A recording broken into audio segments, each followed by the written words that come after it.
Hello guys, সালামু আলাইকুম। দেখুন কি সুন্দর বিদেশের নিয়ম, বাইরে কান্ট্রির নিয়ম।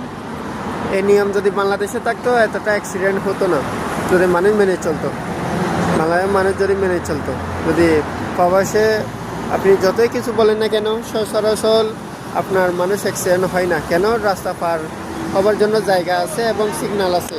দেখুন এখানে রেড লাইট জ্বলতেছে, যতক্ষণ জ্বলবে ততক্ষণ মানুষজন আপনার পার হতে পারবে, রোডের ওই পারে যেতে পারবে না। দেখুন মানুষ দাঁড়িয়ে আছে।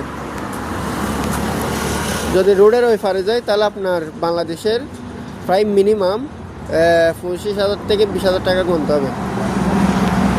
এটা ফাইন। আপনার যেটা আইডি কার্ড আছে দুবাইয়ের, আইডি কার্ডের মধ্যে ফাইন মারবে পুলিশে। দেখুন সিগন্যালটা যতক্ষণ পড়বে না, গ্রিন হবে না, ততক্ষণ মানুষ যেতে পারবে না। দেখুন দেখুন সিগন্যাল পড়ছে, মানুষ যাচ্ছে। দেখুন দেখুন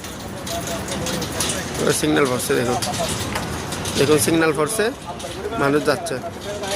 সিগন্যাল অফ হয়ে গেছে, মানুষ দাঁড়াবে। দেখুন ভিডিওটা ভালো লাগলে সবাই, যদি আমাদের বাংলাদেশে হতো আজকে দুর্ঘটনা এত দুর্ঘটনা ঘটতো না। দেখুন সবাই দাঁড়িয়ে আছে, গাড়ি যাচ্ছে, কত স্পিডে গাড়ি যাচ্ছে। দেখুন গাড়ি আপনার 1 মিনিটের জন্য দাঁড়াবে না। দেখুন ধন্যবাদ। ভিডিওটা ভালো লাগলে সবাই শেয়ার করে দেবেন। এরকম আমাদের বাংলাদেশে এরকম ট্রাফিক চাই, আমরা সিগন্যাল চাই, যাতে আমাদের দুর্ঘটনা না হোক। সবাই শেয়ার করে দেবেন।